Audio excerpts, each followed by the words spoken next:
Telangana digital media association సభ్యులు మరియు వాళ్ళ ప్రెసిడెంట్ రజనీకాంత్ ఆధ్వర్యంలో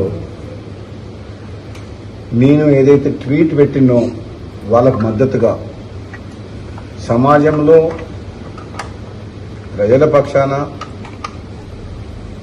పనిచేస్తున్న వాళ్లకు తెలంగాణ ఉద్యమ సమయంలో చేసిన వాళ్ళ కృషిని అభినందిస్తూ వాళ్ళకు బాసటగా నిలవాలని చెప్పి గత 2 రోజుల క్రితం ఒక ట్వీట్ చేయడం జరిగింది.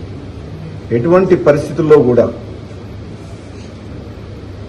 రాష్ట్ర ఉద్యమంలో కానీ ఒక కుటుంబ పాలన కేసీఆర్ కుటుంబ పాలనకు వ్యతిరేకంగా కానీ పోరాటం చేసిన డిజిటల్ మీడియా సోదరులందరినీ కూడా గౌరవించుకోవాలి తప్పితే అవమానించడము సబబు కాదు అని చెప్పేసి నా అభిప్రాయాన్ని నిస్సందేహంగా నిర్మోహమాటంగా నిర్భయంగా ట్వీట్ ద్వారా తెలియజేయడం జరిగింది.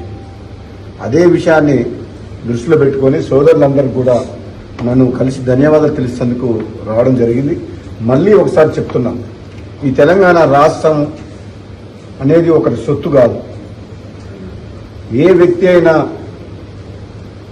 అహంకారపూరిత పరిపాలన చేయడము సమాజానికి మంచిది కాదు. ఇది త్యాగమైన పునాదుల మీద ఏర్పడ్డ రాష్ట్రం. ఎంతో మంది బలిదానాలు, ఎన్నో ఏళ్ల పోరాటం చేస్తే ఇది కాంగ్రెస్ పార్టీ ఆనాడు మేము పార్లమెంట్ సభ్యులుగా మేమందరం కొట్లాడి మా సహచర ఎంపీలతో కలిసి ఈ తెలంగాణ రాష్ట్రాన్ని సాధించుకున్నాం. కాబట్టి ఈ రాష్ట్ర సాధనలో ప్రతి ఒక్కరి పాత్ర ఉంది. అధికారం శాశ్వతం కాదు, పదవులు శాశ్వతం కాదు. తెలంగాణ సమాజం ఏం కోరుకుంటుంది? ఆత్మగౌరవం. సీమాంధ్ర కలిసి ఉన్నప్పుడు అవమానాల పాలైన తెలంగాణ ప్రజలు ఆత్మగౌరవంతో మా తెలంగాణను పరిపాలించుకుంటాం, మాకు దక్కే నీళ్లు నిధులు నియామకాల విషయంలో అన్యాయం జరుగుతుందని చెప్పి ఆనాడు పోరాటం చేసి తెలంగాణ రాష్ట్రంలో సాధించుకున్న ప్రతి యువకుడు, మహిళా సోదరిమణులు, రైతులు, ఉద్యోగస్తులు ప్రతి ఒక్కరు అందరి పాత్ర ఉంది దీంట్లో. ఈరోజు మళ్ళీ కేసీఆర్ కుటుంబానికి వ్యతిరేకంగా పోరాటం చేసి ఈరోజు కాంగ్రెస్ పార్టీ ప్రభుత్వం వచ్చిందంటే మాలాంటి వాళ్ళందరం తిరిగి బీజేపీ నుంచి కాంగ్రెస్ పార్టీలోకి వచ్చి తెలంగాణ ప్రజల ఆకాంక్ష మేరకు ఈ ప్రజాస్వామ్య పాలన కావాలి, ఇక్కడ రాచరిక పాలన, కుటుంబ పాలన, అవినీతి పాలన జరుగుతుంది అంటే మేమందరం కూడా బీజేపీ పార్టీలో మాకు మంచి గౌరవం ఉన్నా సరే కాంగ్రెస్ పార్టీకి మళ్లీ వచ్చి అందరం కలిసికట్టుగా డిజిటల్ మీడియా సోదరుల పాత్ర కూడా ఉంది దాంట్లో. అందరం కలిసి ఈరోజు ప్రభుత్వాన్ని ఏర్పాటు చేసుకున్నాం. ఇటువంటి తరుణంలో ఒక ముఖ్యమంత్రి హోదాలో ఉన్న వ్యక్తి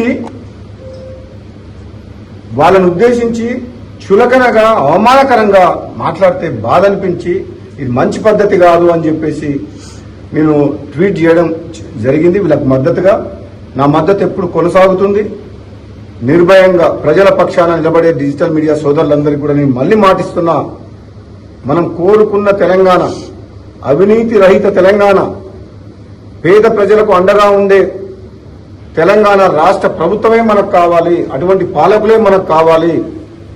మళ్లీ మునుపటి ప్రభుత్వంలాగా సీమాంధ్ర పెట్టుబడిదారులు వచ్చి కోట్ల రూపాయలు దోచుకొని తెలంగాణ వలన దోచుకొని అధికారాన్ని అడ్డం పెట్టుకొని దోపిడీ చేస్తామంటే మాత్రం కుదరదు. దానికి వ్యతిరేకము. అవసరమైతే ఇంకో పోరాటం చేస్తాం తప్పితే వెనకడుగు వేసేది లేదు, భయపడేది లేదు, దిగజారి ప్రవర్తించేది లేదు. పదవుల కోసం, ప్రజల కోసం, ప్రాంతం కోసం ఎంత దూరమైనా చేస్తాం, ఎంత త్యాగమైనా చేస్తాం, ఎంత పోరాటమైనా చేస్తాం. తెలంగాణ సమాజానికి అండగా ఉండాలి, బడుగు బలహీన వర్గాలకు అండగా ఉండాలి, పేద ప్రజలకు అండగా ఉండాలని ఒక లక్ష్యంతో రాజకీయాల్లో ఉన్న నాటువంటి వ్యక్తిని కొంతమంది వ్యక్తులు మంత్రి పదవి రాలేదని అందుకనే మాట్లాడుతున్నారని చెప్పేసి అంటున్నారు. వాళ్ళందరికీ నాది ఒక్కటే సమాధానం, మంత్రి పదవి ఇప్పుడు కాదు. నేను టీఆర్ఎస్ లోకి పోతానంటే కేసీఆర్ ఎప్పుడో మంత్రి పదవి ఇచ్చేవాడు. పదవుల కోసం పాకులాడే వ్యక్తినైతే నా ఎమ్మెల్యే పదవికే రాజీనామా చేసి ఆనాడు కేసీఆర్ ప్రభుత్వాన్ని మునుగోడు ప్రజల కాళ్ల దగ్గర తీసుకొచ్చిన పదవికి రాజీనామా చేసి అటువంటి వ్యక్తి నేను. మళ్ళీ నాకు పదవి కావాలంటే బీజేపీ నుంచి ఎంపీగా గెలిచిండేవాడిని, ఎమ్మెల్యేగా గెలిచిండేవాడిని. కానీ ప్రజలు కోరుకుంటున్నారు కాంగ్రెస్ పార్టీ ద్వారానైతే మనం టీఆర్ఎస్ ను ఓడించవచ్చు అంటే ఒక అడుగు వెనకకేసి ప్రజల కోసం అని చెప్పి కన్నతల్లి లాంటి కాంగ్రెస్ పార్టీ నాయకులు అధిష్టానం హామీ మేరకు నేను మళ్ళీ కాంగ్రెస్ పార్టీలోకి వచ్చి పోరాటం చేస్తున్నా. ఈ పోరాటం, ఈ ప్రజాసేవ పారదర్శకంగా, నిర్భయంగా, తప్పకుండా ప్రజల పక్షాన నా వంతు పనిచేస్తూనే ఉంటా. నేను అందులో పనిచేసే ప్రతి ఒక్కరు కూడా నా సపోర్ట్ ఉంటుంది. మీడియా, ముఖ్యంగా డిజిటల్ మీడియా సోదరులు ఈరోజు కలిసి ధన్యవాదాలు చెప్తానికి వచ్చారు కాబట్టి వాళ్ళకు కూడా మరొకసారి నేను ధైర్యంగా మీరు ముందుకు వెళ్ళండి. నిన్న ఢిల్లీలో మంత్రి వెంకటరెడ్డి మాట్లాడుతూ మా తమ్ముడికి మంత్రి పదవి గురించి నాకు తెలియదు, నాతో చర్చించలేదని చెప్తున్నాను. నిజంగా అది అధిష్టానం తీసుకున్న నిర్ణయం. అధిష్టానం పిలుపు మేరకే నేను మళ్ళీ కాంగ్రెస్ లోకి వచ్చిన. అధిష్టానం తరపున సునీల్ కనుగోలు, బట్టి విక్రమార్క గారు, మహేష్ కుమార్ గౌడ్ గారు, ప్రస్తుత పిసిసి ప్రెసిడెంట్, ఆ రోజు ఇన్ఛార్జ్ సెక్రటరీ మాణిక్రావు ఠాక్రే గారు అధిష్టానం తరపున హామీ ఇచ్చి తీసుకొచ్చిండ్రు. 20 నెలలు ఆలస్యమైన నాకు బాధ లేదు, కానీ ఈ ప్రభుత్వంలో ఉన్న పెద్దల భాష మార్చుకొని ప్రజల పక్షాన నిర్ణయాలు తీసుకొని వీలైనంత త్వరగా మంత్రివర్గ విస్తరణ ఖాళీలు కూడా భర్తీ చేసి వీలైనంత త్వరగా స్థానిక సంస్థల ఎన్నికలు పెట్టి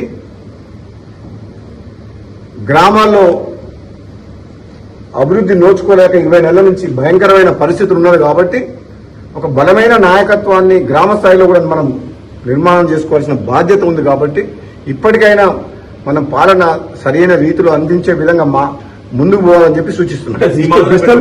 ఎందుకు సీఎం రేవంత్ రెడ్డి ఫ్రస్ట్రేషన్ కూడా మాట్లాడుకొని చెప్పనుకోవాలి, సోషల్ మీడియా కానీ మీడియా వాళ్ళ మీద కూడా అధికారంలోకి వచ్చిన తర్వాత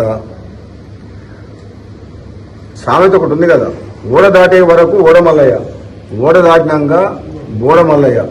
డిజిటల్ మీడియా విషయంలో కూడా రేవంత్ రెడ్డి గారు మాట్లాడిన మాటలు వింటే నాకు అదే సామెత గుర్తొస్తుంది. కానీ ముఖ్యమంత్రి రేవంత్ రెడ్డి గారికి కూడా నా సూచన ఏంటంటే, నేను కాంగ్రెస్ పార్టీ ఎమ్మెల్యేగా మీ భాష మార్చుకొని మీ హవభావాలు మార్చుకొని తక్కువ మాట్లాడి మంత్రివర్గంలో ఇంకా చాలా అందరికి మాట్లాడే అవకాశం ఇచ్చి మేధావులతో డిస్కస్ చేసి రాబోయే రోజుల్లో ఒక మంచి ప్రశాంతమైన వాతావరణంలో, అంటే దాన్ని ఏమంటారంటే ఒక కూల్ మైండ్ తోటి, ఆవేశం అక్కర్లేదు. ఇంకా 3.5 ఏళ్ల గవర్నమెంట్ ఉంది, ముఖ్యమంత్రి మీరే ఉంటారు. ఆ తర్వాత ఎవరు ఉంటారు అనేది అప్పుడు చూద్దాం. తర్వాత ఎలక్షన్స్ అయిన తర్వాత కాంగ్రెస్ పార్టీ హైకమాండ్ ప్రజలు తీర్పిచ్చిన దాన్ని బట్టి నిర్ణయం చేద్దాం. అప్పటి వరకు మీరే ఉంటారు. అప్పటిదాకా ఆవేశపడకుండా, గంటలు మాట్లాడకుండా, ఆ గంటలు అనే స్పీచ్లు తక్కువ చేసి పని మీద ఎక్కువ శ్రద్ధ చూపిస్తే మంచిదని చెప్పి నా సలహా. ఇంతకంటే ఎక్కువ నేను చెప్పలేను. కాళేశ్వరం కమిషన్ గురించి, కాళేశ్వరం ప్రాజెక్టు మీద పీసీ ఘోష్ నివేదిక మీద చర్యలు తీసుకుంటామని చెప్పి అసెంబ్లీలో చర్చించి ముఖ్యమంత్రి గారు ప్రకటించారు. కాబట్టి ముఖ్యమంత్రి గారికైనా ప్రభుత్వానికైనా నా సలహా ఏంటంటే, హిట్ టీవీ యాప్, ఇందులో short news, live news, entertainment shows, movies, digital magazines తో పాటు మీ జిల్లా వార్తలను కూడా ఫ్రీగా చూడొచ్చు. ఇంకెందుకు ఆలస్యం, వెంటనే హిట్ టీవీ యాప్ ని డౌన్లోడ్ చేసుకుని ఫ్రీగా ఎంటర్టైన్మెంట్ పొందండి. Hit TV app, hit TV app, please download hit TV app. Hit TV app ని ఫ్రీగా డౌన్లోడ్ చేసుకుని ఎంజాయ్ చేయండి. మీకు నచ్చిన ఎంటర్టైన్మెంట్ కోసం హిట్ టీవీ యాప్ ని ఫ్రీగా డౌన్లోడ్ చేసుకుని ఎంజాయ్ చేయండి. హిట్ టీవీ యాప్ ని డౌన్లోడ్ చేసుకుని ఆస్వాదించండి, ఆశీర్వదించండి. ఇంతమంది సెలబ్రిటీలు హిట్ టీవీ యాప్ ని డౌన్లోడ్ చేసుకోండి అని చెప్తున్నారంటే ఎంత మంచి యాప్ ఆలోచించండి. అమెరికా అమెరికా అమెరికా అమెరికాలో చదవాలనుకునే వాళ్ళకి విశ్వసనీయమైన పేరు మన శౌర్య కన్సల్టెన్సీ. UK లో 1 year masters, UK లో 1 year masters, 2 years work permit up to 5 years visa. Contact Shaurya Consultancy. Contact 89851 89851.